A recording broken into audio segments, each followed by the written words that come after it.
Bon, plantons le décor tout de suite. On est le mercredi 18 mars 2026, et pour comprendre l'énigme financière et culturelle qu'on va décortiquer aujourd'hui dans cette nouvelle plongée sonore, il suffit de regarder une scène assez dingue qui s'est passée à la toute fin de 2025. Une scène vraiment révélatrice, ouais. Complètement. Imaginez un peu.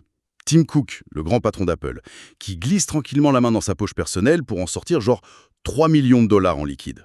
Rien que ça. Ouais, et attention, c'est pas pour investir dans l'intelligence artificielle ou la robotique, non.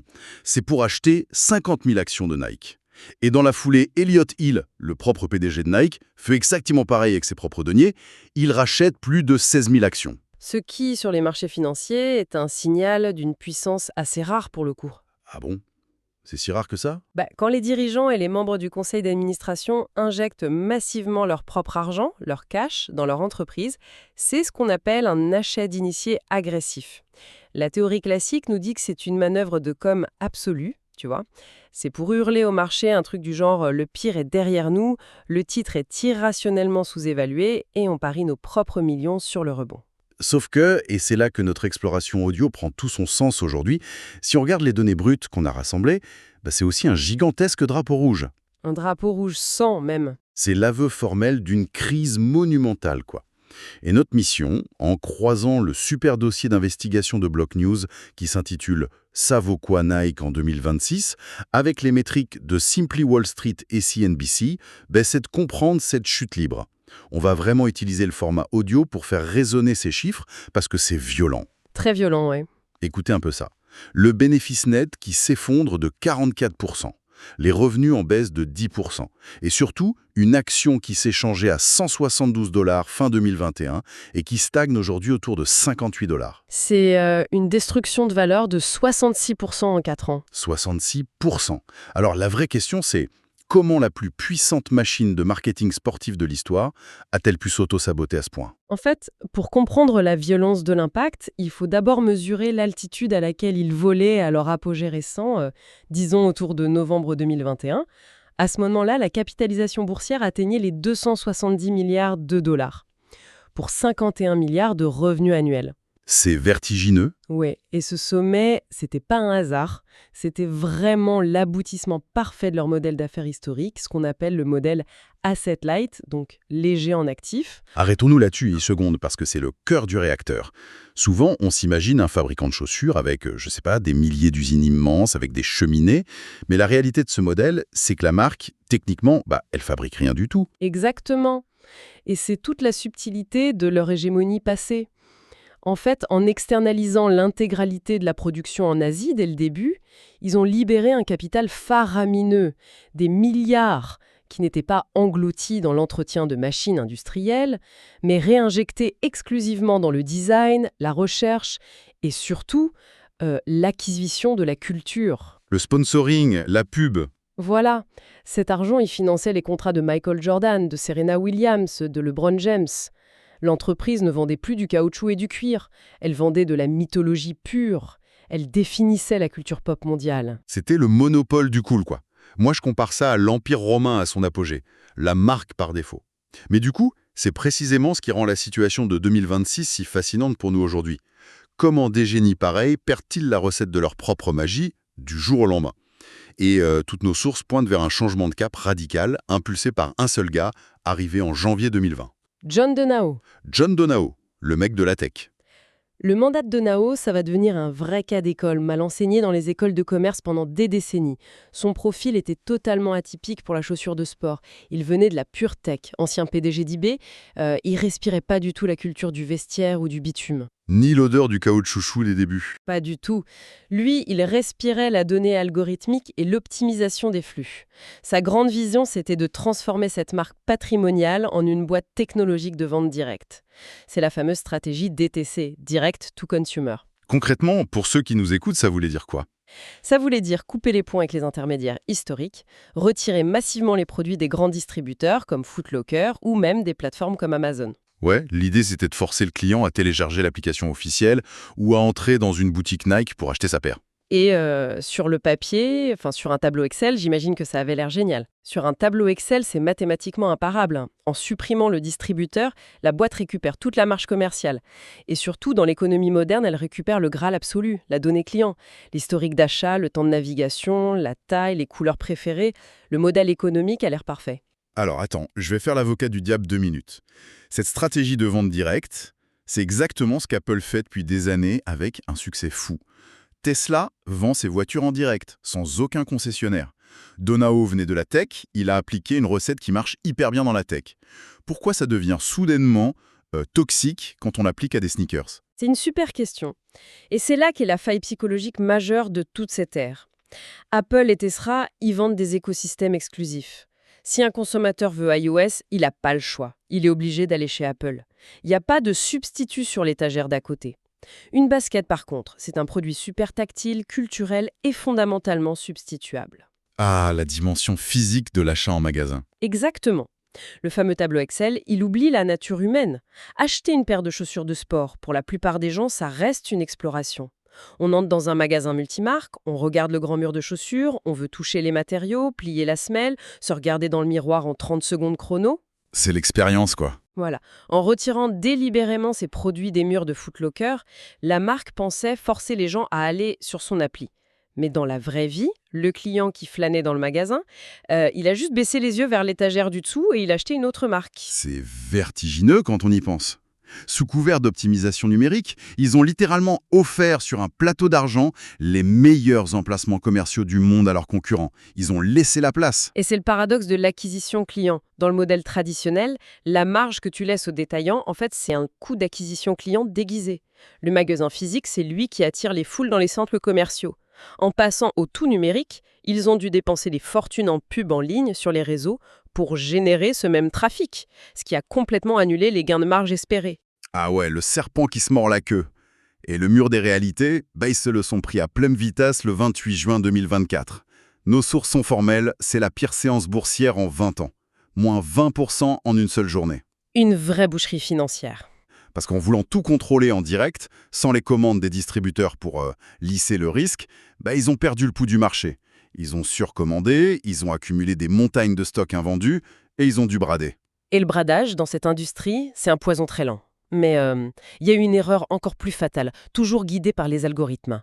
Pour compenser la perte de croissance, la direction a décidé de traire ces vaches à lait jusqu'à l'épuisement total.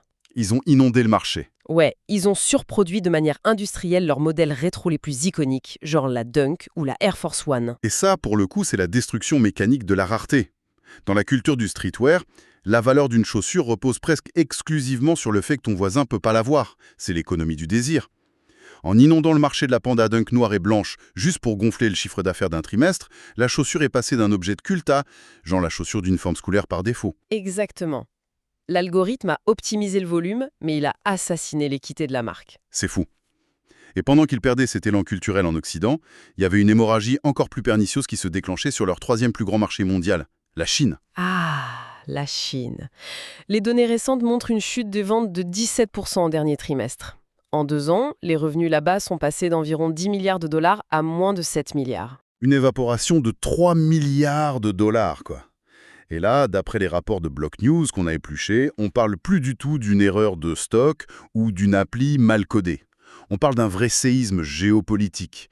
C'est le fameux mouvement Guashao, c'est ça? Tout à fait. Le guashao, ça se traduit par la tendance nationale ou le nationalisme de consommation. Et c'est pas juste un petit effet de mode, hein. C'est un basculement identitaire majeur de la jeunesse chinoise. Ils ne considèrent plus les marques occidentales comme le sommet de la réussite sociale. Ils veulent consommer local. Ouais, des marques locales qui ont vachement amélioré leur design et leur technique captent cette demande. Anta fâche des croissances de 19% et Li-Ning explose littéralement. Mais ce basculement, il a quand même été accéléré par un truc très précis en 2021, non? Nos sources rappellent qu'à l'époque, plusieurs marques occidentales ont publié des communiqués sur les conditions de travail liées au coton du Xinjiang. Et les conséquences de ce positionnement ont été brutales sur le sol chinois. Des campagnes de boycott ont explosé sur les réseaux sociaux locaux, les célébrités chinoises ont rompu leurs contrats de sponsoring en cascade et les produits ont carrément disparu temporairement de certaines plateformes e-commerce. Ce qui amène une question rhétorique énorme. Un problème de stock, bon, ça se liquide, une appli, ça se recode. Mais comment une marque américaine peut se battre sur un marché où le critère d'achat numéro 1 devient la fierté nationale?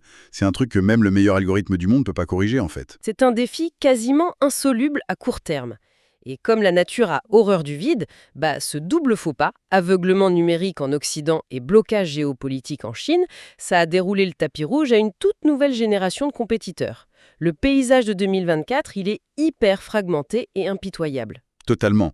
L'espace laissé libre sur les murs des magasins a été colonisé à une vitesse effarante. Si on regarde les challengers, d'abord, il y a On Running, la marque suisse avec Roger Federer, plus 55% de revenus en 2024. Avec leur technologie de semelle, là, les cloud tech, hyper visuels. Et puis, impossible de ne pas mentionner Oka. Ah ouais, Oka. Oka, c'est un cas d'étude génial. Ils sont partis d'une niche extrême, l'ultra trail, avec une esthétique maximaliste, des grosses semelles presque disproportionnées. Et cette proposition hyper fonctionnelle a débordé pour devenir une vraie tendance urbaine. Et pendant ce temps, tu as des marques comme New Balance ou Salomon qui ont réussi une percée spectaculaire via le streetwear et la mode. Sans oublier le retour en force d'Adidas. Le grand rival qui a rebondi magistralement avec ses silhouettes rétro, la Samba, la Gazelle. Et nos rapports montrent qu'Adidas maintient même une croissance de 10% en Chine. Ce qui rejoint un autre point sur la géopolitique, tu vois.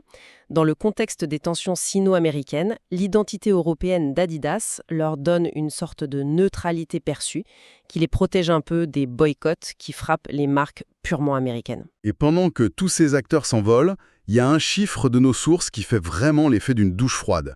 Converse, la filiale culte de Nike s'effondre de 30%. La Gen Z l'achète plus du tout. Moins 30%, c'est énorme. Moi, ça me fait penser à l'industrie musicale aujourd'hui. Nike est devenu l'équivalent de la pop surproduite. C'est de la musique fonctionnelle que tout le monde écoute par habitude dans l'ascenseur. Mais les jeunes, ils cherchent de l'identité. Ils vont chercher les petits groupes indépendants du monde de la sneaker, genre On ou Oka, pour montrer qu'ils appartiennent à un club. Cité. Et c'est exactement ce diagnostic de, on va dire, perte d'âme, qui a poussé le conseil d'administration à tirer la sonnette d'alarme fin 2024. Ils ont fermé la parenthèse tech de Donao et ils ont rappelé un pur produit de la culture sport pour sauver les meubles. Elliott Hill. Le retour du vétéran. 32 ans de boîte. C'est un peu l'anti-algorithme par excellence, non hein? Complètement. Les anecdotes de nos sources le décrivent en train d'arpenter les couloirs, de faire des entraînements intensifs avec les équipes. Il ramène un peu l'odeur du vestiaire, quoi. Et c'est lui qui orchestre ce fameux plan de sauvetage, le plan Win Now. Gagner maintenant. Alors, ce plan Win Now, il s'articule comment? C'est chirurgical. D'abord, une restructuration brutale. 8000 postes coupés, ça fait 300 millions de dollars de charges directes. Ensuite, une bonne dose d'humilité commerciale. Fini l'arrogance du tout numérique, grand retour de la distribution chez les partenaires. Et ça a commencé à payer, avec un rebond récent de 8% sur les ventes en gros. Et il y a l'innovation aussi, je crois. Ouais, une relance désespérée du cycle d'innovation avec des projets comme Nike Mind, qui mêlent neurosciences et stimulation sensorielle. Et enfin, un reset hyper laborieux en Chine. Alors là, je me dois d'intervenir et de poser la vraie question qui fâche. Couper 8000 têtes pour alléger la masse salariale, bon, ça fait plaisir à Wall Street. Remettre des boîtes de chaussures chez Foot Locker, ça règle un souci de logistique. Mais il y a une citation géniale du Pacte House Sports Blog dans nos documents. Ils disent en gros, on ne peut pas se réorganiser administrativement pour sortir d'un problème de pertinence culturelle. La logistique rend pas une basket cool du jour au lendemain dans la rue. Et c'est toute la tension entre la gestion pure et la création. Une marque comme ça, elle a été bâtie sur l'irrationalité créative, sur la rébellion, la connexion émotionnelle avec la rue. La culture de la data de ces dernières années a prouvé qu'on pouvait manipuler les marges financières sur quelques trimestres pour faire gonfler les profits. Mais l'âme et la coolness d'une marque, ça se code pas dans une feuille Excel. C'est clair. Ça met des décennies à se construire et ça se détruit en 2 saisons de surproduction. Et ça demande une patience infinie pour être restauré. Et c'est vraiment le constat de 2026. En synthèse de tout ce qu'on vient de voir, on a affaire à un titan blessé. Avec 46 milliards de revenus, ils vont pas faire faillite demain matin. Il y a une énorme force de gravité. Mais le déclassement est là. Ils sont passés de la marque de sport que tout le monde désire à la marque de sport par défaut. Et le défi d'Elliott Hill, c'est une vraie quête pour retrouver cette âme perdue. Surtout face à des concurrents qui ont pris 4 ans d'avance structurelle et qui sont super ancrés dans leur communauté. Le chantier est colossal. Pour ceux qui nous écoutent, c'est le moment de faire un petit test silencieux. Regardez dans vos propres placards. La dernière paire de baskets que vous avez achetée. Est-ce que c'était une Nike par pure force de l'habitude ou est-ce que c'était une marque challenger par conviction pour afficher une nouvelle identité? Cette question, multipliée par des millions d'acheteurs, c'est pour ça que les dirigeants continuent d'acheter des actions, pour rassurer un marché qui doute. Et pour conclure notre analyse avec une vraie provocation, je dirais que ce cas dépasse largement la sneaker.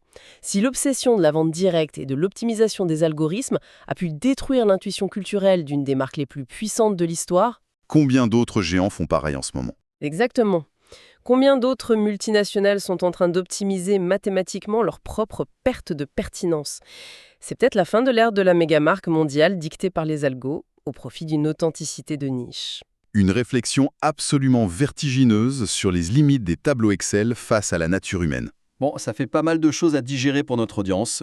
L'Empire règne encore, mais il a définitivement perdu son monopole sur le cool. Un grand merci pour cette super analyse des sources du jour, et à très vite pour une nouvelle plongée sonore.